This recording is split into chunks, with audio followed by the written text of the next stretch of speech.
In un comune di poco più di 5.000 abitanti il dato non passa certo inosservato. 18,9% di stranieri sul totale della popolazione.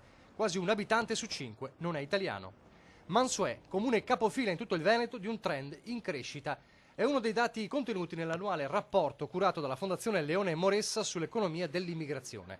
Mansuè prima per incidenza di stranieri, seguita da San Bonifacio nel Veronese e Lonigo nel Vicentino. Un record consolidato negli anni, ma senza che per questo vi siano problematiche, anzi, lo assicura il sindaco. Sono la maggior parte famiglie che sono benissimo integrate, lavorano nelle nostre fabbriche, i bambini e i figli frequentano le nostre scuole, partecipano tutte quanto cos'è l'attività dalla sagra alle altre attività. Nella Marca Trevigiana è il simbolo dell'integrazione, dunque, in un quadro generale che vede gli immigrati tornare ad aumentare in Veneto dopo 3 anni di calo dovuto alla crisi economica.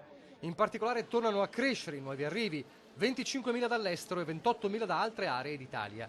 In totale gli stranieri in Veneto sono 487.893, pari al 9,9% della popolazione totale. Romeni, marocchini e cinesi, le etnie più diffuse. Verona, la provincia con più stranieri, 105.000, seguita da Padova e Treviso. Il comune con più stranieri invece è Venezia, 36.000. Uno sguardo alla natalità rivela che nel 2017 si sono registrati in Veneto 7.361 nuovi nati stranieri, pari al 20% del totale. Infine il cruciale dato economico. Al 2017 gli occupati stranieri in Veneto erano 238.000, pari all'11,2% del totale, cui si può ricondurre il 9,9% del valore aggiunto complessivamente prodotto, circa 14 miliardi di euro.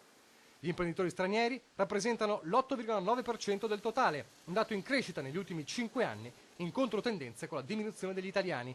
A livello fiscale, infine, nel 2017 gli immigrati hanno dichiarato mediamente 14.843 euro annui, circa 8.000 euro in meno rispetto alla media degli italiani, con circa 350 milioni di IRPEF versata.